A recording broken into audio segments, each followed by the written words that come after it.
भाई चाहे कितना भी वैरी हो, उससे कोई राज छुपा रहना चाहिए।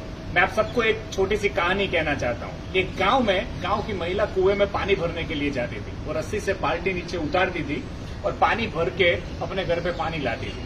थोड़े दिनों में ऐसा होने लगा, जैसे ही वो बाल्टी कुएं के अंदर उतारती थी, बाल्टी नहीं आती थी, सिर्फ रस्सी ऊपर आती थी। कोई नीचे बाल्टी निकाल देता था। एक दिन हुए, 2 दिन हुए, सारे गांव की बाल्टियां उस कुएं में इकट्ठी हो गई।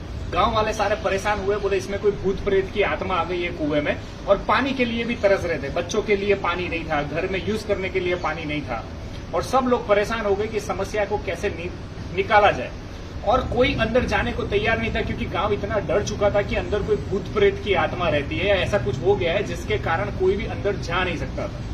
तब गांव में एक आदमी रेडी हुआ कि भाई मैं नीचे उतरूंगा कुएं में, लेकिन एक शर्त पे उतरूंगा कि जो रस्सी से मैं नीचे उतरूंगा और जो रस्सी से मुझे बाहर निकालोगे, उसमें पकड़ने के लिए मुझे सबसे पहले मेरा भाई चाहिए। और वो दोनों दुश्मन थे। वो दोनों भाई अपने एक दूसरे से बात नहीं करते थे।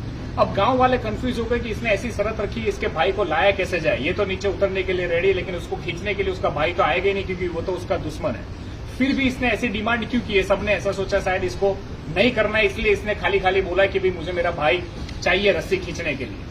लेकिन गांव वालों ने किसी तरह उसके भाई को समझाया। उसमें एक दिन लगा कि भाई सब लोग तरस से मर रहे हैं, बच्चे प्यासे मर रहे हैं, तू इतना सा काम कर दे, रस्सी में सिमट जाए। अंत में वो भाई तैयार होता है। ये भाई नीचे उतरता है, नीचे जाता है तो दिखता है कि एक छोटा सा बंदर है, वो मस्ती करता है और सारी डोल निकाल लेता है। तो ये उस बंदर को भी अपने कंधे पे बिठा लेता है कि इसको भी मैं बाहर ले चलता हूँ, बेचारा ऊपर से नीचे आ गया है। उसको कंधे पे रखता है और जब गांव वाले रस्सी से उसको ऊपर खींचते हैं तो सबसे पहले वो बंदर आता है। तो लोग सही में ऐसा समझते हैं कि सही में भूत है, ये इंसान गया था और बंदर बन के आया, तो सारे गांव वाले रस्सी छोड़ के भाग जाते हैं। लेकिन एक इंसान रस्सी को छोड़ता नहीं है, वो होता है उसका भाई। सो हमेशा अपने भाई पे भरोसा कीजिए। इसीलिए उसने बोला था कि मुझे मेरा भाई चाहिए, क्योंकि उसे विश्वास अंत में उसके भाई पे ही था, अपने खून पे ही था। दोस्तों, अगर आप लोग भाईचारे में रह रहे हो, अपने भाई के साथ रह रहे हो, तो कभी भी भाई के सामने अगर झुकना पड़े तो झुक जाना। झुकता वही है जिसके सीने में जान होती है। अगर भाई आपका साथ में है तो आप लंका भी जीत जाओगे। और लंका रावण हारा था क्योंकि उसका भाई उसके साथ नहीं था, और राम जीत गया क्योंकि उसका भाई उसके साथ में था। सो हमेशा खुश रहिए, मुस्कुराइए और एकता में बने रहिए। दोस्तों के साथ, भाइयों के साथ, जितने भी मन